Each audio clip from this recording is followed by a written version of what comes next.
श्री सरस्वती मैया की जय, श्री कृष्णचंद्र भगवान की जय। पहले हमने इससे पूर्व के वीडियो में देखा था किसको न लांगे, किनको न लांगे। उसके बाद अब हम आज चर्चा करने वाले हैं किनका अपमान न करें। वैसे तो किसी भी प्राणी मात्र का अपमान करना गलत है, क्योंकि सूर्य उदय होकर ऊपर चढ़ता है तो वापस ढलान पर भी जाता है। बचपन की बुद्धि, जवानी की बुद्धि और वृद्धावस्था की बुद्धि में अंतर आ जाता है।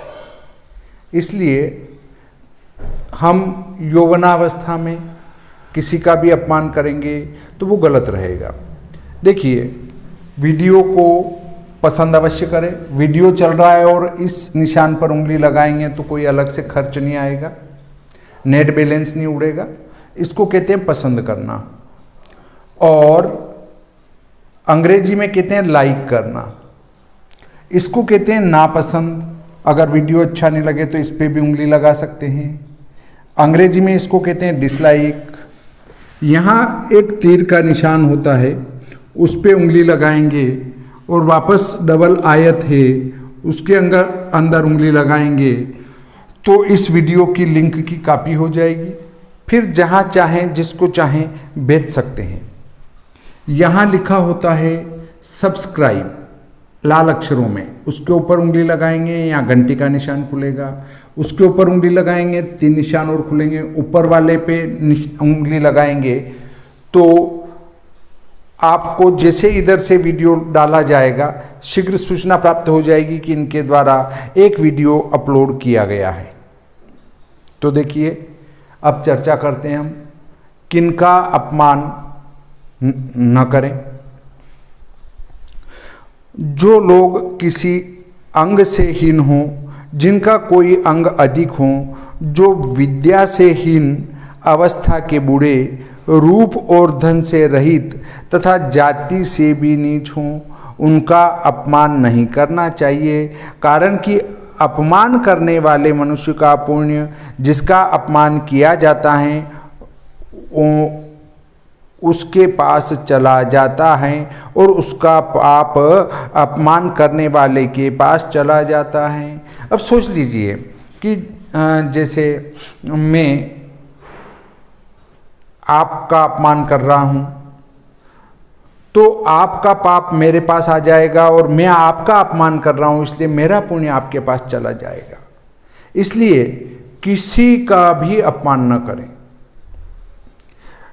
जिसके कोई अंग नहीं है वो दया का पात्र है, न कि अपमान करने का पात्र है।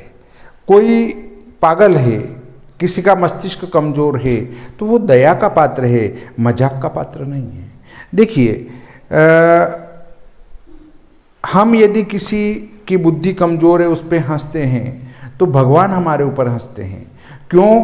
कि उसकी तो बुद्धि वैसी ही है, वो तो कोई भी हरकत कर सकता है, वो तो कोई भी कार्य कर सकता है, उसको कपड़े पहनने का वगैरह कोई ध्यान नहीं है। आप तो बुद्धिमान हैं, आप तो ध्यान रख सकते हैं, इसलिए अपमान न करें।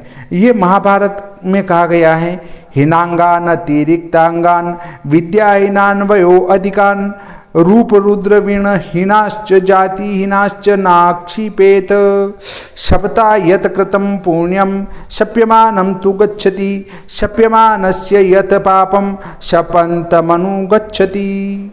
देखिए, महाभारत वेदव्यास जी ने लिखा है, जो कि जुलाहा के पुत्र थे, तपस्या करके ऋषि मुनि बने। ऐसा नहीं कि ये ब्राह्मण ने लिखी, जो ब्राह्मण के लिए लिख दी या जातिवाद फैला दिया। ब्राह्मण ने महाभारत नहीं लिखी, वेदव्यास जी ने लिखी है। वेदव्यास जी जो हमारे नाव चलाने वाले होते हैं उनके पुत्र थे। विष्णु धर्मोत्तर में कहा है, हीनांगान अतिरिक्तांगर विद्याहीनान विगर्भहीतान रूप द्रवीण विहीनाश्च सत्वहीनाश्च नाक्षिपेत। मनुस्मृति में कहा है नांगान अतिरिक्तांगान विद्याहीनान वयोधिकान रूप द्रव्य विहीनाश्च जातिहीनाश्च नाक्षिपेत। ये मनुस्मृति का वचन है। दूसरा है दीन यानी गरीब, अंधे, पंगु यानी विकलांग और बहरे मनुष्य का कभी उपहास नहीं करना चाहिए, इनकी मजाक कभी नहीं करना चाहिए। ये कि शुक्र नीति में कहा है दीनांध पंगु बधिरा नो भाष्याह कदाचन। तीसरा है सांप, अग्नि मतलब आग, दुर्जन मतलब दुष्ट मनुष्य, राजा, दामाद मतलब जमाई, भांजा, रोग, शत्रु और ब्राह्मण यदि दुर्बल हों तो भी इनका अपमान नहीं करना चाहिए। सांप का भी कभी अपमान नहीं करना चाहिए, उसको भी सम्मान देना चाहिए। इसका अर्थ नहीं कि साथ में बिठा लेना चाहिए, परंतु मारना नहीं चाहिए। ये किसने कहा है? ये कहा है मनुस्मृति में क्षत्रियम च सर्पम च ब्राह्मणम च बहुश्रुतम नावमन्येत वे भूषुणुः क्रैशानपि कदाचन। शुक्र नीति में कहा है सर्पो अग्नि दुर्जनो राजा जा माता भग्निसुतः रोग शत्रुर्नावमान्यो अप्यल्प इत्युपचारितः। अब आता है चौथा सूत्र। मनुष्य को चाहिए कि वह सर्प, अग्नि, सिंह और अपने कुल में उत्पन्न व्यक्ति का अनादर न करे, क्योंकि ये सभी बड़े तेजस्वी होते हैं। सांप, आग, शेर और अपने कुल में उत्पन्न व्यक्ति, इनका कभी अनादर नहीं करना चाहिए।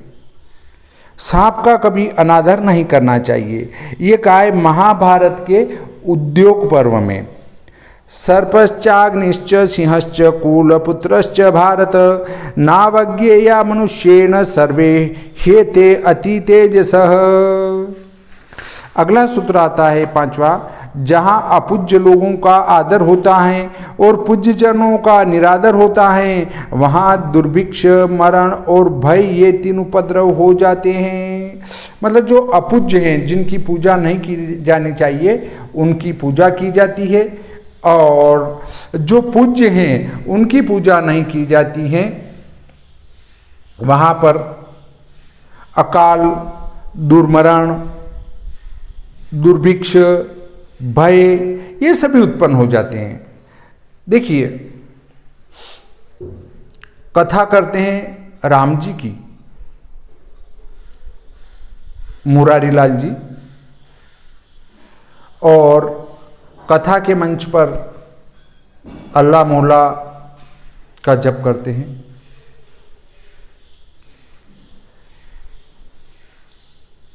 तो वो कथा क्या खाक कर रहे हैं? जो अकेले बजरंगबली पूरी लंका को जला के चले आए और इतने भारी भारी राक्षस उनका कुछ नहीं कर पाए, रावण की भरी सभा में उसको ललकार के आए कि तू गलत कर रहा है और समूल नष्ट हो जाएगा, ऐसा एक राजा को कहकर चले आए और पूरी लंका जला के चले आए। और वैसा बलशाली व्यक्ति भगवान राम की आराधना करते हैं और वो कहते हैं कि जो सर्वशक्ति संपन्न तो प्रभु राम है। भगवान राम ने और लक्ष्मण जी ने धुरंधर योद्धाओं का वध कर दिया खेल खेल में, ऐसा रामायण में लिखा है। पर जो राम की कथा करते हैं उन लोगों को राम पर भी विश्वास नहीं है और बजरंगबली पर भी विश्वास नहीं है, ताकि उनको दूसरे धर्म का जप करने की आवश्यकता लग रही है। देखिए, ये कहा है स्कंद पुराण में, क्या कहा है? अपूज्या यत्र पूज्यन्ते पूजनीयो न पूज्यन्ते त्रीणि तत्र प्रवर्तन्ते दुर्भिक्षम मरणम भयम। शिव पुराण में कहा है अपूज्या यत्र पूज्यन्ते पूजनीयो न पूज्यते त्रीणि तत्र भविष्यन्ति दारिद्र्यम मरणम भयम। देखिए, हमारा शास्त्र कहता है कि जो अपूज्य हैं, ऐसे लोग जो कथा कर रहे हैं, जो अल्लाह मौला कर रहे हैं, एक कहती है मंच पर बैठकर, कथा के मंच पर, कि क्या होता है उधर वो अजान हो रही है, आप अगर आपकी कथा थोड़ी देर रोक कर और अल्लाह का ध्यान करें। अरे भैया, जब तुम इतने भक्त हो, तुम कहते हो भगवान और अल्लाह एक ही है, तो फिर अल्लाह के जप करने की कहाँ जरूरत है? भगवान का जप आपका चल ही रहा है, उधर भी भगवान का नाम चल रहा है और इधर भी भगवान का नाम चल रहा है, तो एक व्यक्ति को भगवान का नाम क्यों रोक देना चाहिए और एक को क्यों करना चाहिए? अब देखिए, दूसरी बात आती है कि एक कथा के मंच पर खड़ी होकर डांस कर रही है, एक फिल्मी गाना गा रहा है, तो जनता अगर इन ऐसे लोगों की पूजा करेगी तो हमारा शास्त्र कहता है कि दुर्भिक्ष, मरण और भय उत्पन्न होगा ही। और इसीलिए ये जो है महामारियां, दुर्भिक्ष, मरण वगैरह, ये सब इसीलिए चल रहा है कि जो पूजने लायक ही नहीं है, जिनको भगवान पर विश्वास ही नहीं है, भगवान राम पर और बजरंगबली पर जिनको विश्वास ही नहीं है, इसलिए हमें अल्लाह मौला करना पड़ रहा है। कोई देवता गलत नहीं है, हिंदू उनके देवताओं का जप करे, इस्लाम धर्म के मानने वाले अल्लाह का जप करे, और जो क्रिश्चियन धर्म मानने वाले हैं वो उनके गॉड का ध्यान करें, हमारे सिख भाई गुरुदेव का ध्यान करें।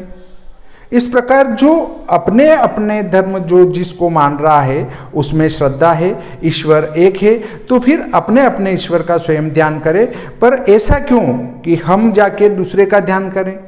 कुछ नहीं, हमारे भगवान इतने कमजोर नहीं हैं, उनके भी भगवान कमजोर, मैं ये नहीं कह रहा हूँ कि अल्लाह कमजोर है, अल्लाह भी पावरफुल है और हमारे राम और बजरंगबली भी पावरफुल है। तो जब हम हिंदू धर्म मान रहे हैं, सनातन धर्म मान रहे हैं, तो सनातन धर्म की कथा हो और उसमें सनातन के ऊपर प्रकाश डाला जाए। तो ऐसे लोगों को अगर आप पूजेंगे, ऐसे लोग मंच पर बैठकर कथा करेंगे, तो निश्चय ही अकाल, दुर्भिक्ष, मरण, भय, ये सब उत्पन्न होंगे। ये हमारा शास्त्र पहले ही कह चुका है। आचार्य, पिता, माता और बड़ा भाई, इनका दुखी होकर भी कभी अपमान न करें। माता, पिता, बड़ा भाई भी पिता के समान होता है, और आचार्य, ये दुखी होकर भी इनका अपमान नहीं करना चाहिए।